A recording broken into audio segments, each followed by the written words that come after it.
হন্ডুরাসের বিপক্ষে কেমন শক্তিশালী আক্রমণভাগ আর্জেন্টিনার। দর্শক, হন্ডুরাসের ডিফেন্স কি আদৌ দাঁড়াতে পারবে এই আক্রমণভাগের কাছে? আর্জেন্টিনার কেমন ভয়ঙ্কর আক্রমণভাগ ঘোষণা হন্ডুরাসের বিপক্ষে, বিস্তারিত জানুন ভিডিওতে।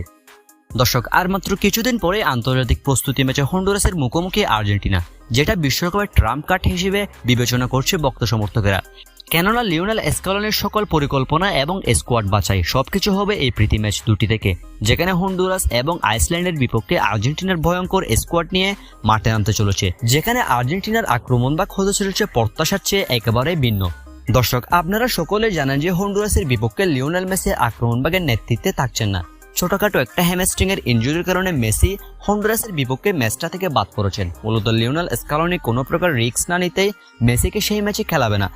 দর্শক, এদিন হন্ডুরাসের বিপক্ষে আর্জেন্টিনার আক্রমণভাগে নেতৃত্ব দিবেন লাউতারো মার্টিনেজ। ইন্টার মিলান হয়ে দুর্দান্ত এই মৌসুম কাটানো আর্জেন্টাইন এই স্ট্রাইকার হন্ডুরাসের বিপক্ষে শুরু থেকে খেলবেন। তার বাম পাশে থাকবেন আরেক আর্জেন্টাইন ক্ষুদা জাদুকর থিয়াগো আলমাদা। তার মোমেন্ট, তার ড্রিবলিং, তার পাসিং সবকিছুই অন্য লেভেলের। আর্জেন্টিনার হয়ে যতগুলো ম্যাচ খেলেছে আলমাদা, তার সবগুলোতে গোল কিংবা অ্যাসিস্ট করেছে। হন্ডুরাসের বিপক্ষে লাউতারো মার্টিনেজের বাম পাশে লেফট উইঙ্গার হিসেবে দেখা যাবে আর্জেন্টিনার ভয়ঙ্কর এই সুপারস্টারকে। অন্যদিকে রাইট সাইডে থাকবেন স্পিড স্টার গিলিয়ানো সিমিওনে। তার স্পিড রীতিমতো কিলিয়ান এমবাপ্পের মতো, যে কোনো সময় বক্সের ভিতর ঢুকে যেতে পারে বল নিয়ে, যে কারণে হন্ডুরাসের বিপক্ষে থ্রেট হয়ে মাঠে নামবে আর্জেন্টিনার এই উইঙ্গার। সেই সাথে তরুণ তারকা নিকো পাচ তো আছেনই, যদিও ইনজুরি থেকে সদ্য সেরে উঠেছেন নিকো পাচ।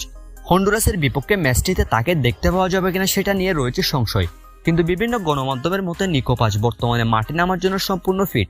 বর্তমানে আর্জেন্টিনার জাতীয় দলের হয়ে অনুশীলন করাভাবে চালিয়ে যাচ্ছেন নিকো পাচ।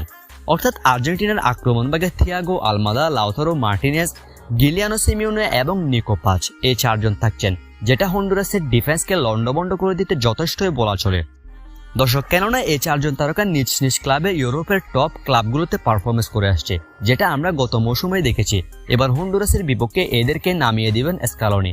দর্শক, আপনার কি মনে হয় এই চারজন আর্জেন্টিনার আক্রমণভাগের খেলোয়াড় হন্ডুরাসকে কত গোল দিবে?